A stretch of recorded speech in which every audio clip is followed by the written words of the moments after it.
Vamos lá então, fechando a nossa sexta-feira, estudando o livro Fonte Viva, número 77, é o texto que nós vamos estudar, Pai Nosso. Antes vamos para o nosso boletim da Sociedade Parisiense de Estudos Espíritas.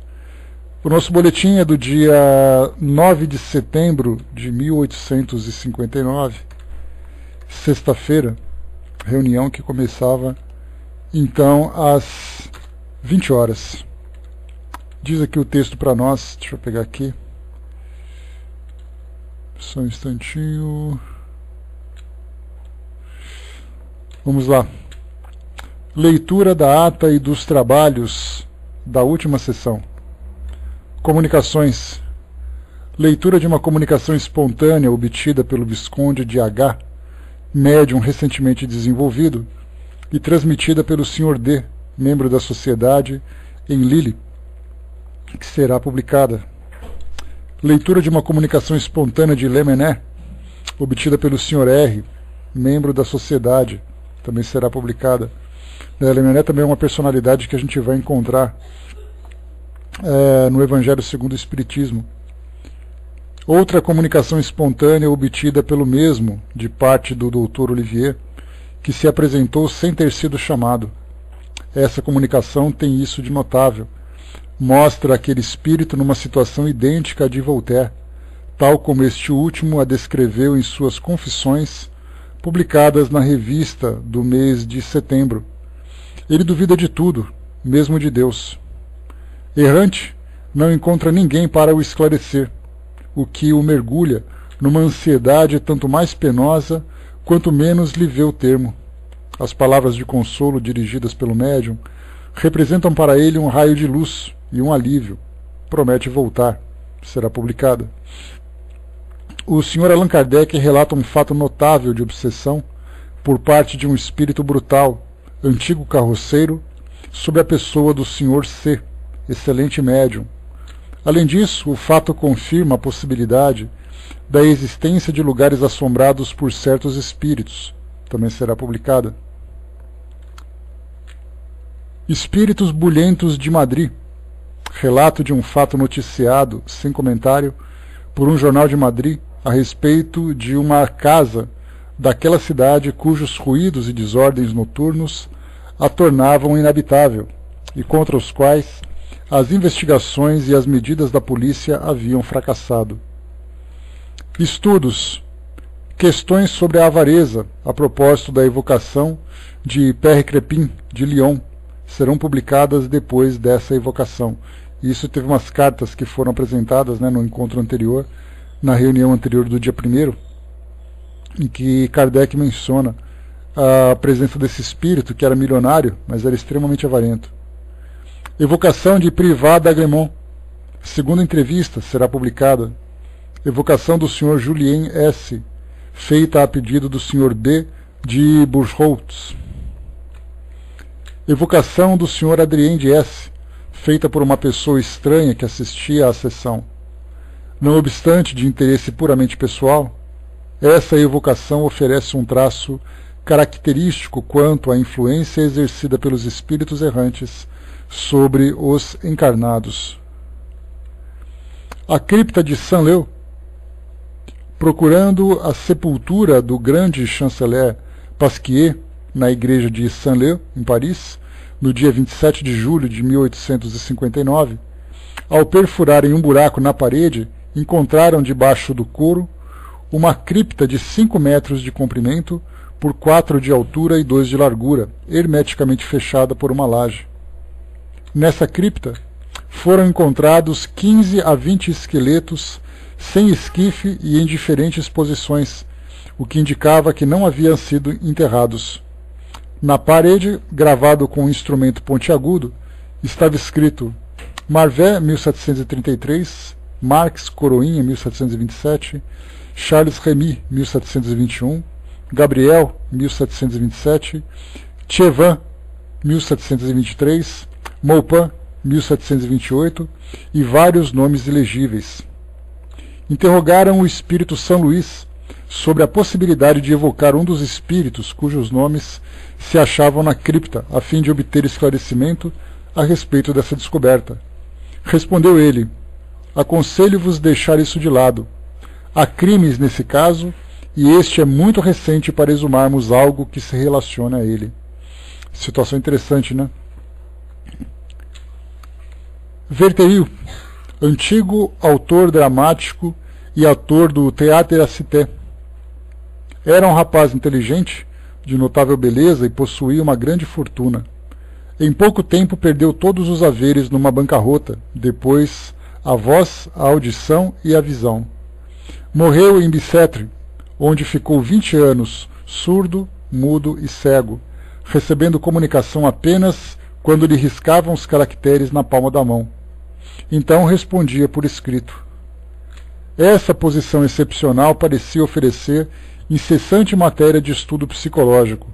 Consultado a respeito, o Espírito São Luís respondeu: não o evoqueis, ele está reencarnado. Em seguida forneceu diversas informações sobre os antecedentes do rapaz, as causas e as circunstâncias da enfermidade. Para os detalhes dessa história comovente, vide Petrie, de 26 de julho de 1859. Evocação de um antigo carroceiro, de cujas comunicações já demos notícias.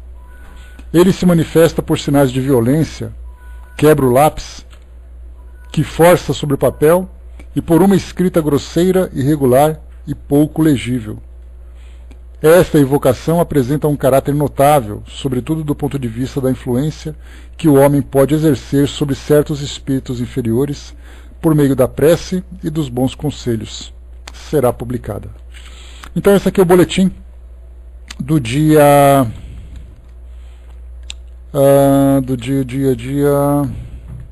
9 de setembro de 1859, e no nosso próximo encontro na segunda-feira leremos o boletim do dia 16 de setembro de 1859. Né? Mas aqui o que chama atenção, o que mais se destaca para nós, foi exatamente aquela situação de encontrarem uma cripta com vários corpos e a recomendação de não se fazer a evocação devido à circunstância ou às circunstâncias que envolviam esses corpos e, consequentemente, esses espíritos. Então, porque tinha um crime envolvido e tudo mais. Né? Então, mais de 20, encontrado de 15 a 20 esqueletos sem esquife e em diferentes posições. Né? Então, bem interessante aqui. E indicava que não haviam sido enterrados, ou seja, ou eles estavam ali, foram colocados vivos, não sabemos, ou foram simplesmente jogados naqueles locais. Então, esse aqui é o boletim do dia 9 de setembro. Na Revista Espírita, se você for lá no site da Federação Espírita Brasileira, você vai encontrar na seção digital, lá na biblioteca digital, todas as revistas espíritas. E como eu disse para vocês, começou lá no mês de julho de 1859 a publicação semanal desses boletins daquilo que acontecia na sociedade. Né? Então a gente está fazendo aqui a sequência cronológica, né, dos eventos, das reuniões, para a gente analisar como eram feitas as reuniões, essas curiosidades que normalmente nós não encontramos nos livros da codificação, exatamente porque são a base da doutrina espírita, mas nós encontramos nas reuniões e também na Revista Espírita alguns eventos que ilustram todos os passos que Kardec, todo o seu grupo, toda a sua equipe, deram, né, para desenvolver a teoria, vivenciando essas experiências práticas. Então, bem interessante que também para nós é essa situação. Muito bem, vamos lá então, agora vamos tranquilizar aqui o nosso pensamento, né, que se encontra estimulado por informações tão interessantes. Vamos agora também acerenar os nossos corações e vamos aqui para o nosso estudo de hoje, para o nosso Evangelho. Nós vamos estudar o texto número 77 do livro Fonte Viva. O texto trata exatamente do Pai Nosso, daquela nossa famosa oração. E a gente faz aqui então traz aqui uma referência da Bíblia no livro de Mateus, capítulo 6. Esse texto que nós vamos estudar, essa frase, né, ou essa expressão, se encontra lá no versículo 9, a gente começa desde o versículo 5, para entendermos ali o contexto em que tudo isso aconteceu. Então, capítulo 6, versículo 5 do livro de Mateus. E quando orares, não sejas como os hipócritas, pois se comprazem em orar em pé nas sinagogas e às esquinas das ruas, para serem vistos pelos homens. Em verdade vos digo que já receberam o seu galardão. Mas tu, quando orares, entra no teu aposento, e fechando a tua porta, ora a teu pai que está em secreto. E teu pai, que vem em secreto, te recompensará publicamente. E orando, não useis de palavras de vãs repetições, como os gentios, que pensam que por muito falarem serão ouvidos. Não vos assemelheis, pois, a eles, porque vosso Pai sabe o que vos é necessário, antes de vós lhe pedirdes. Portanto, vós orareis assim. Pai nosso que estás no céu, santificado seja teu nome. Venha o teu reino, seja feita a tua vontade, assim na terra como no céu. O pão nosso de cada dia nos dá hoje, e perdoa-nos as nossas dívidas, assim como nós perdoamos aos nossos devedores. E não nos conduza à tentação, mas livra-nos do mal, porque teu é o reino e o poder e a glória para sempre. Amém. Então essa aqui é a passagem do livro de Mateus, do capítulo 6, que traz para nós, né, o Pai Nosso, que muitas vezes nós repetimos sem sabermos a sua origem, ou mesmo sem saber o seu significado. E Kardec trouxe para nós um esclarecimento interessante na Revista Espírita, e também lá no livro de preces, se eu não me engano, lá no final do Evangelho segundo o Espiritismo, quando ele pega essa oração e ele destrincha ela. Ele explica cada uma das passagens, aprofunda no raciocínio, no entendimento de cada uma delas, né? Então a gente depois vai estudar isso oportunamente. Então aqui para nós, Emmanuel separou exatamente esse trechinho. Pai Nosso é a expressão que ele separou. Livro de Mateus, capítulo 6, versículo 9. E ele diz assim para nós: a grandeza da prece dominical nunca será devidamente compreendida por nós que lhe recebemos as lições divinas. Cada palavra dentro dela tem a fulguração de sublime luz. De início, o Mestre Divino lança-lhe os fundamentos em Deus, ensinando que o Supremo Doador da vida deve constituir para nós todos o princípio e a finalidade de nossas tarefas. É necessário começar e continuar em Deus, associando nossos impulsos ao plano divino, a fim de que nosso trabalho não se perca no movimento ruinoso ou inútil. O Espírito Universal do Pai há de presidir-nos o mais humilde esforço na ação de pensar e falar, ensinar e fazer. Em seguida, com um simples pronome possessivo, o Mestre exalta a comunidade. Depois de Deus, a humanidade será o tema fundamental de nossas vidas. Compreendemos as necessidades e as aflições, os males e as lutas de todos os que nos cercam, ou estaremos segregados no egoísmo primitivista. Todos os triunfos e fracassos que iluminam e obscurecem a terra pertencem-nos de algum modo. Os soluços de um hemisfério repercutem no outro. A dor do vizinho é uma advertência para a nossa casa. O erro de um irmão, examinado nos fundamentos, é igualmente nosso, porque somos componentes imperfeitos de uma sociedade menos perfeita, gerando causas perigosas, e por isso tragédias e falhas dos outros afetam-nos por dentro. Quando entendemos semelhante realidade, o império do eu passa a incorporar-se por célula bendita à vida santificante. Sem amor a Deus e à humanidade, não estamos suficientemente seguros na oração. Pai nosso, disse Jesus para começar, Pai do universo, nosso mundo. Sem nos associarmos aos propósitos do Pai, na pequenina tarefa que nos foi permitido executar, nossa prece será, muitas vezes, simples repetição do eu quero, invariavelmente cheio de desejos, mas quase sempre vazio de sensatez e de amor. Então aqui para nós, essa orientação inicial, quando nós estudamos o Pai Nosso, nós vemos uma sequência muito interessante, quando nós temos ali o louvor inicial, quando nós começamos reconhecendo em Deus toda a sua grandeza, e como Emmanuel diz para nós aqui no início, essa grandeza da prece dominical nunca será devidamente compreendida por nós, que lhe recebemos as lições divinas. Isso significa que quando nós falamos Pai Nosso que estais no céu, santificado seja o vosso nome, nós dificilmente entenderemos exatamente a profundidade e a gravidade desse reconhecimento. Porque nós vemos Deus como sendo um elemento da fé que nós professamos, um elemento das religiões que nós temos hoje. Então nós sabemos que existe um Criador, que existe Deus. Muito bem. A nossa relação com Ele, normalmente, ela é sempre voltada para uma forma de mendicância. Ou seja, nos tornamos quase que mendigos, pedintes, o tempo todo, como pedintes o tempo todo, sempre pedindo alguma coisa para aliviar nossas dificuldades, e nós não compreendemos ainda o nosso papel nessa grande estrutura, nessa grande engrenagem, né, que movimenta todo o universo, todo o seu dinamismo, que nós fazemos parte dessa grande máquina, dessa grande estrutura, para que o desejo de Deus se realize na Terra. Quando nós estudamos a doutrina, nós temos uma relação muito mais próxima com Jesus do que com Deus. De um modo geral, nós vemos que outras religiões também são assim, principalmente aquelas que são voltadas, né, sustentadas pelo cristianismo.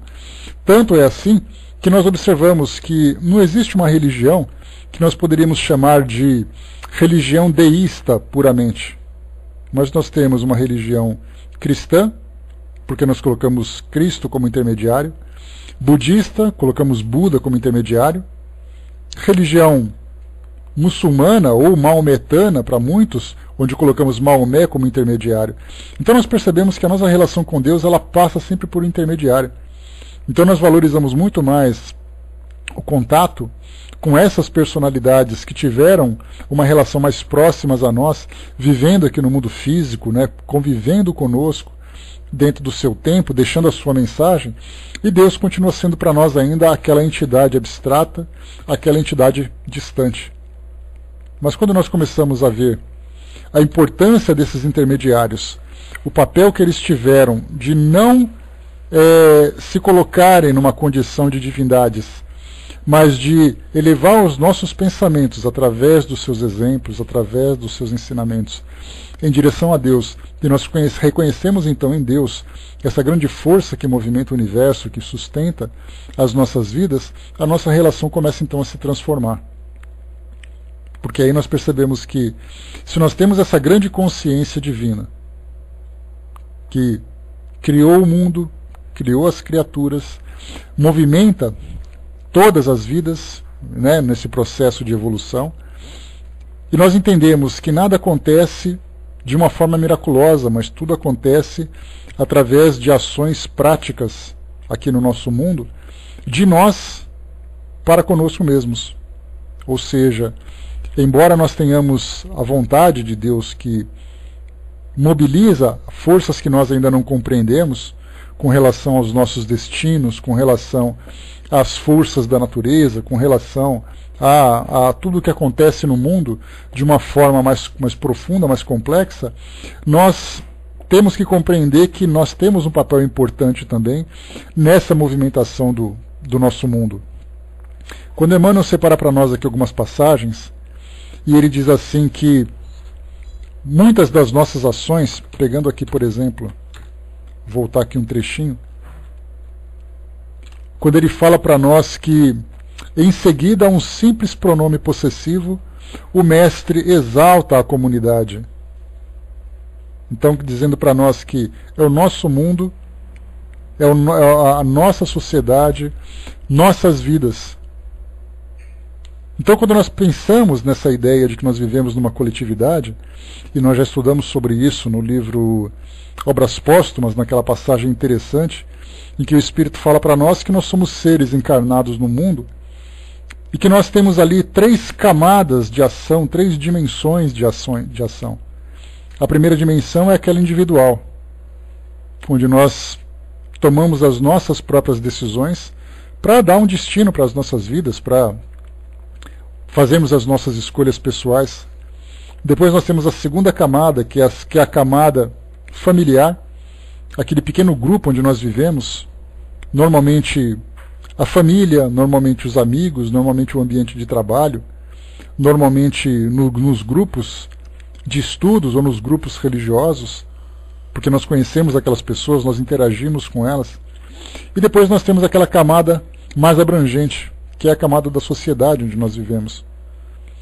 E aí, quando nós nos vemos como parte dessa sociedade, e que as nossas atitudes, de um modo geral, acabam afetando também a vida de todos, percebemos que não é simplesmente um acaso que mobiliza tudo isso, mas nós vemos exatamente nessa força superior, que nós chamamos de Deus, uma inteligência que nos coloca um ao lado do outro para realizarmos tudo aquilo que é necessário para o nosso desenvolvimento, fazendo com que nós trabalhemos em conjunto. Então, o ponto de vista que nós temos hoje das religiões, da nossa relação com Deus, é exatamente o oposto daquilo que nós vemos numa prece como essa que foi apresentada para nós. Quando nós falamos, né, venha a nós o vosso reino, né, ou seja, vir o reino de Deus, o reino da bondade, o reino da verdade, o reino da justiça, para imperar aqui sobre o nosso mundo, muitas vezes nós estabelecemos uma relação individual com Deus, ou seja, sou eu e Deus. Deus me salva, eu faço para que Ele me salve. E nós nos esquecemos do comprometimento que nós temos no nosso mundo, onde todos nós estamos comprometidos uns com os outros. Uma passagem interessante que Emmanuel coloca para nós, ele diz assim que todos os triunfos e fracassos que iluminam e obscurecem a Terra pertencem-nos de algum modo. Então, quando nós vemos, por exemplo, violência nas nossas grandes cidades, a violência nada mais é do que a resposta desequilibrada daquele que não tem o que precisa. E quando ele coloca para nós aqui uma situação, o erro de um irmão examinado nos fundamentos é igualmente nosso, porque somos componentes imperfeitos de uma sociedade imperfeita.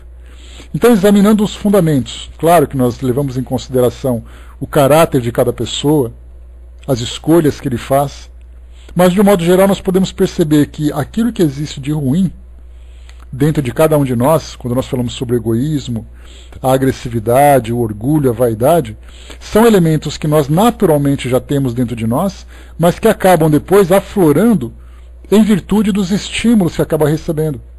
Então, se nós temos uma sociedade indiferente, isso faz com que as pessoas que sofrem essa indiferença reajam de uma forma instintiva. E como nós sabemos, o instinto sempre procura fazer com que aquilo que é mais forte dentro de nós prevaleça para a nossa sobrevivência. E aquilo que existe de mais forte dentro de nós é aquilo que não tem controle da razão e aquilo que não tem controle dos valores. Nós agimos simplesmente para a sobrevivência. Ainda que nós tenhamos que destruir, ainda que nós tenhamos que caluniar, que tirar do nosso caminho. Então, quando nós vemos hoje uma reflexão até interessante, e isso certamente nos levaria a debates muito profundos, quando nós vemos pessoas que são presas, crianças que se desviam para o caminho do crime, crianças que se encontram abandonadas, guerras que são provocadas, aí nós nos perguntamos então, tirando, né, dessa visão limitada que nós temos da sociedade, quando nós dizemos assim, olha, eu não tenho nada com isso, e nós começamos a analisar por essa outra perspectiva, dessa nossa relação com Deus, desse mundo que nós vivemos, onde todos fazemos parte, qual é exatamente o nosso grau de responsabilidade quando vemos as pessoas vivendo dessa forma? Claro que para nós é muito difícil termos um entendimento, porque nós não conhecemos o histórico de cada pessoa, nós não conhecemos, pelo menos nessa condição de encarnados hoje, não conhecemos a história de cada grupo, de cada sociedade, quais foram os caminhos que ela percorreu, ou que elas percorreram, todas essas comunidades, para chegarem na condição que estão hoje. Então nós vemos hoje países em guerra, nós vemos hoje cidades, locais com guerras civis, nós vemos hoje comunidades vivendo, né, dificuldades de violência e tudo mais. Então, até que ponto, analisando por essa perspectiva agora do mundo espiritual, até que ponto nós temos responsabilidades nisso tudo? nós teremos agora no Brasil um evento importante para a nossa democracia, que são as eleições, onde nós escolhemos os nossos governantes, escolhemos os nossos legisladores. E nós sabemos que uma sociedade que passa por tanta dificuldade, ela passa exatamente por causa de uma má distribuição de renda, por leis que não são aplicadas, por planejamento mal feito visando apenas o interesse de pequenos grupos, né, se esquecendo da maioria. Então nós temos todas essas situações que envolvem, né, esse mecanismo que move uma sociedade. E quando nós começamos a analisar as nossas responsabilidades, na nossa participação nessas escolhas, participações que são coerentes, participações que são efetivas, que são responsáveis, e não simplesmente nós abrimos mão dessa responsabilidade, dizendo que nós não temos muito o que fazer, ou nós não nos importamos com aquilo que vai acontecer, já que a nossa vida está muito tranquila, está bem estabilizada, nós simplesmente negligenciamos o nosso papel como peça dessa grande engrenagem. Muitas vezes nós negligenciamos também a própria participação efetiva na educação e na autoeducação da sociedade.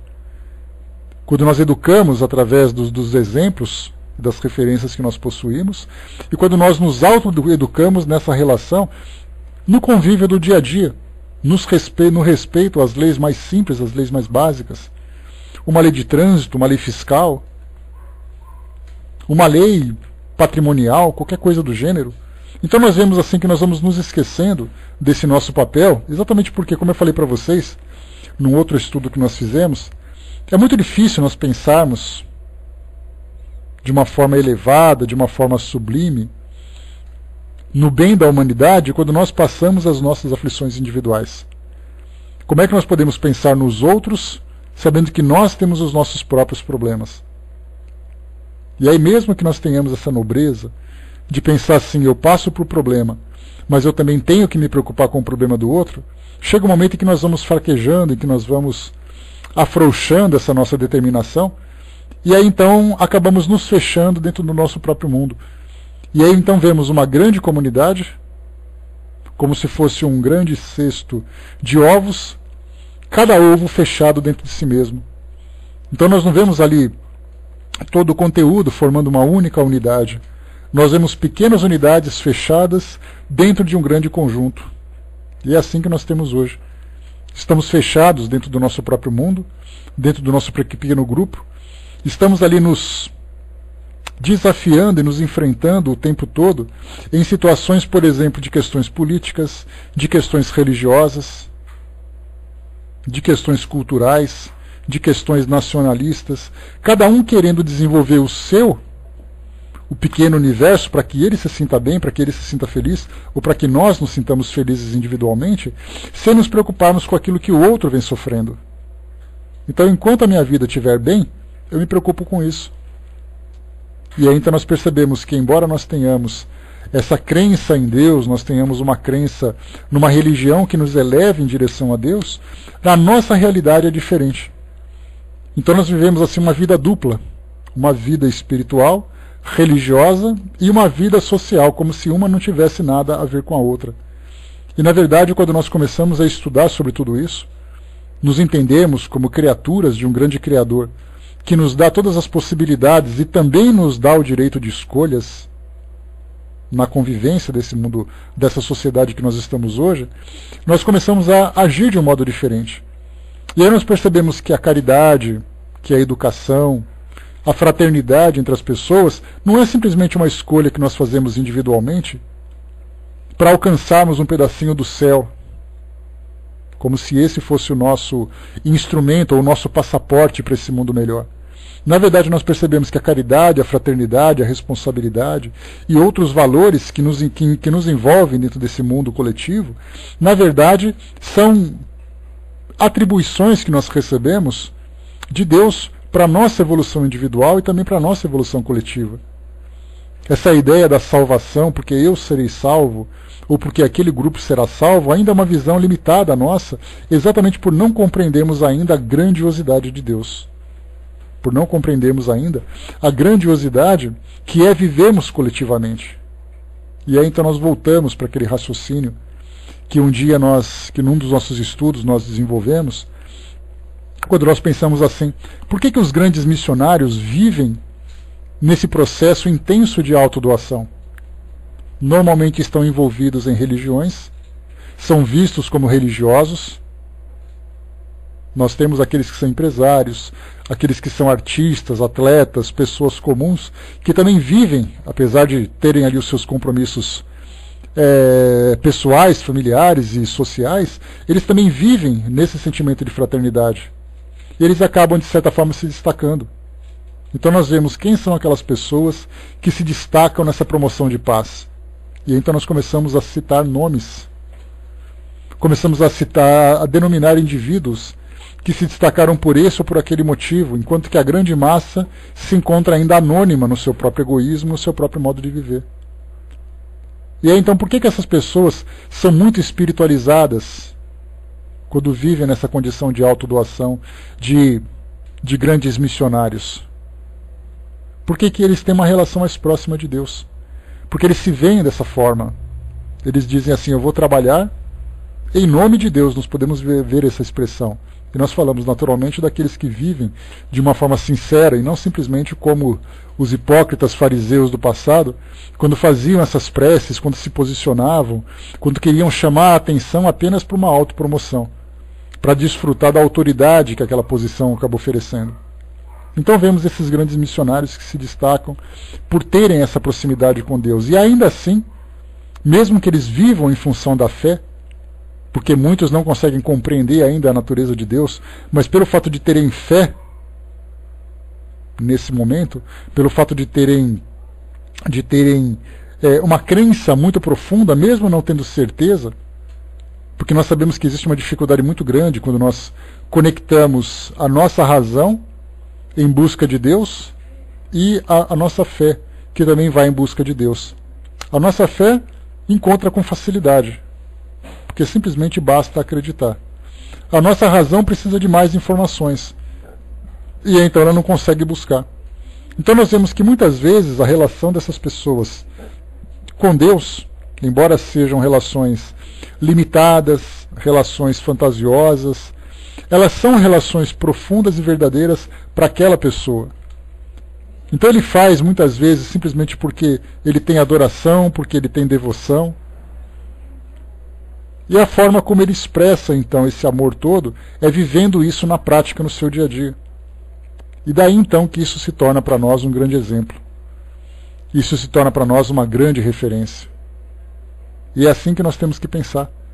Porque nós estudamos uma doutrina que nos coloca, sem dúvida nenhuma, em relação com o mundo espiritual, de uma forma mais racional, de uma forma mais técnica, de uma forma mais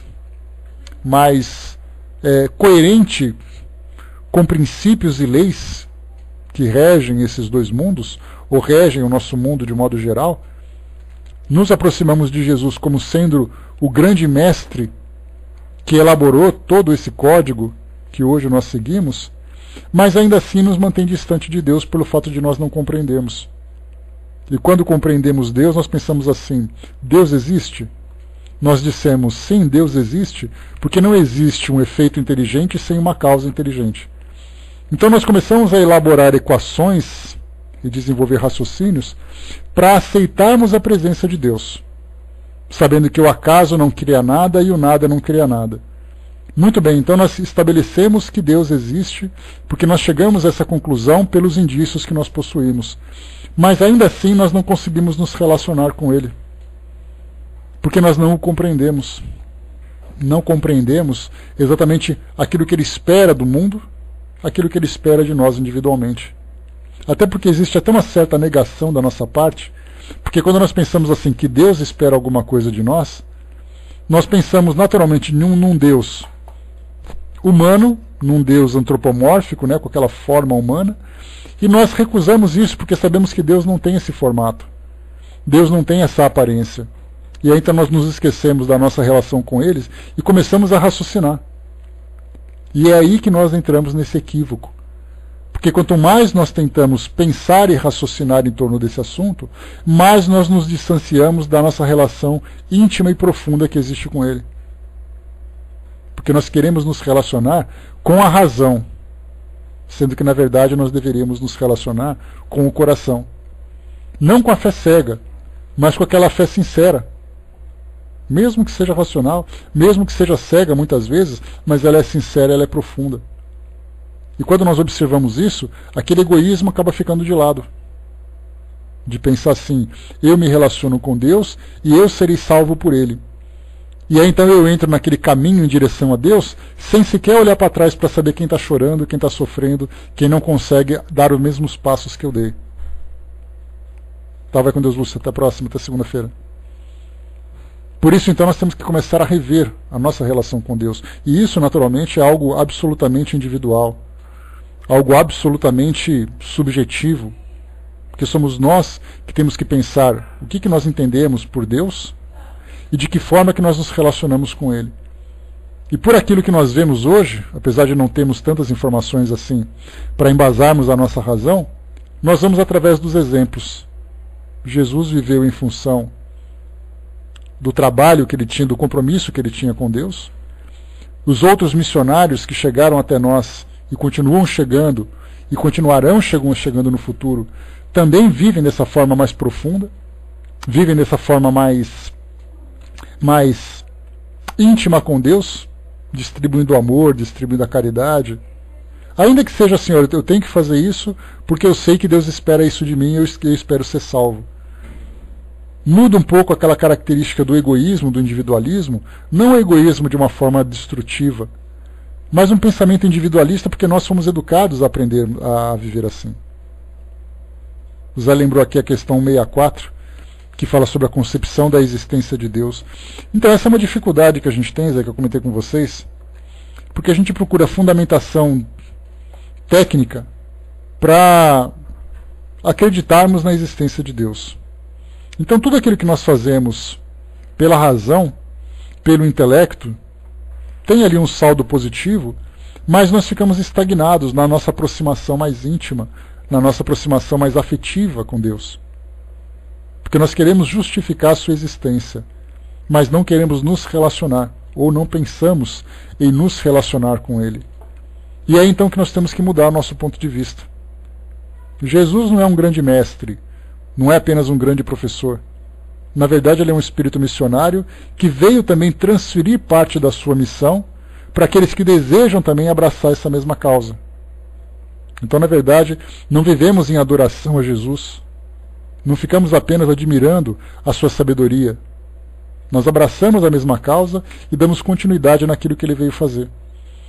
Nós também não devemos observar a Deus apenas como sendo uma inteligência suprema, porque até essa definição para nós percebemos que ela tem um grau, um toque de intelecto, um toque de raciocínio.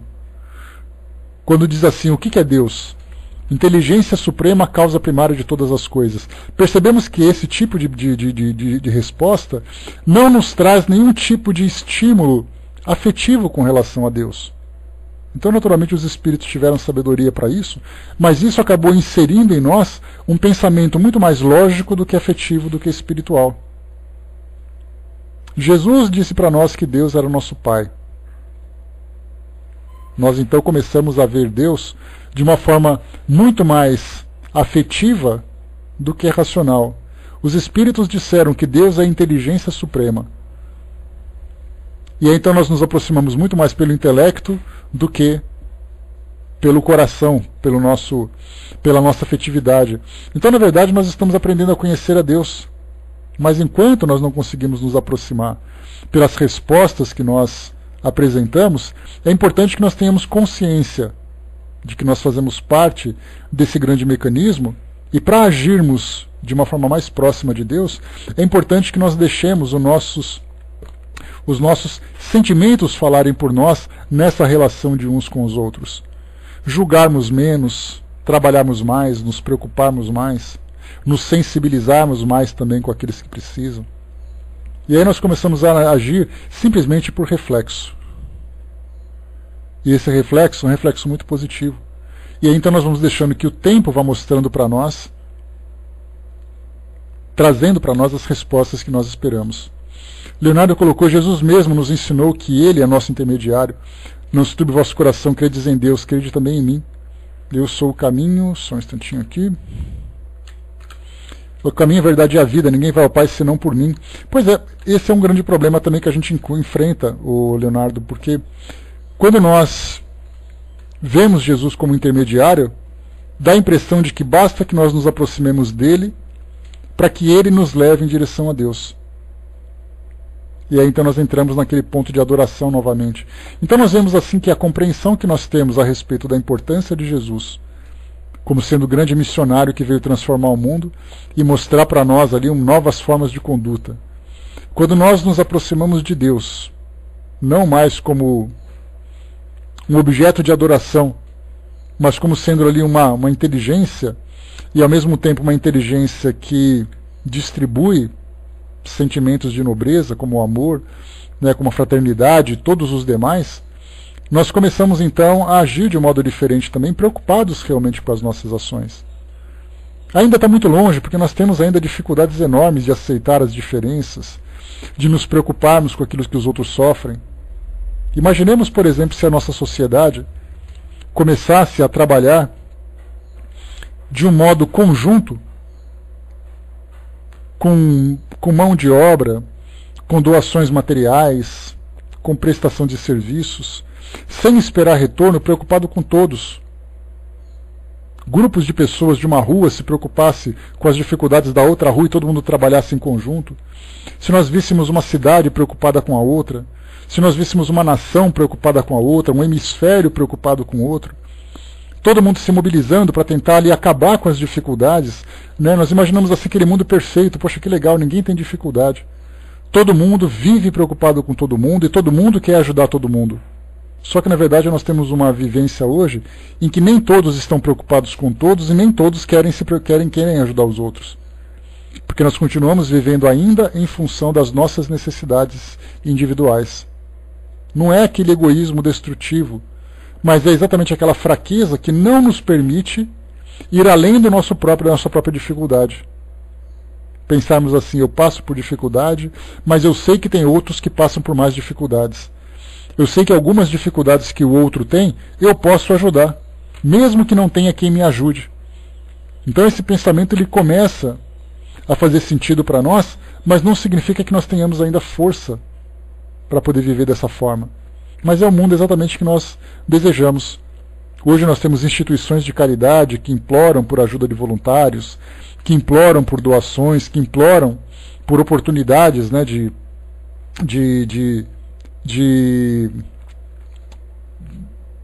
atuar em tantas áreas da nossa sociedade que se encontram de uma forma precária, mas nós sempre esperamos que a administração faça, que o outro faça, sem nos preocuparmos com aquilo que nós podemos fazer. Então há necessidade de nós começarmos a mudar a nossa forma de pensar, a nossa forma de ver o mundo. Vemos, por exemplo, que um jovem que é preso numa grande cidade por causa de uma violência, muitas vezes esse jovem não teve uma educação, porque a sociedade não ofereceu a ele a educação. E essa sociedade, que poderia contar com todos os seus participantes, não despertou o interesse de ninguém. Na vida política, na vida econômica, na vida educativa, na vida produtiva. Cada um vivendo individualmente o seu próprio mundo para ver o que vai dar. E todos buscando a salvação, sem se preocuparem com outros que precisam também de ajuda, para serem salvos de si mesmos. Então vamos esperar que o mundo se transforme, mas vamos esperar ativamente, e não passivamente, sem fazer nada esperando que os outros façam, mas que façamos também a nossa parte. Exatamente preocupados, não com a nossa salvação futura, porque ela virá, essa nossa salvação de nós mesmos, das nossas dores, das nossas provas, das nossas expiações, essa salvação ela virá como consequência. Mas é importante que temos essa conscientização de que nós temos um papel importante nesse nosso mundo hoje.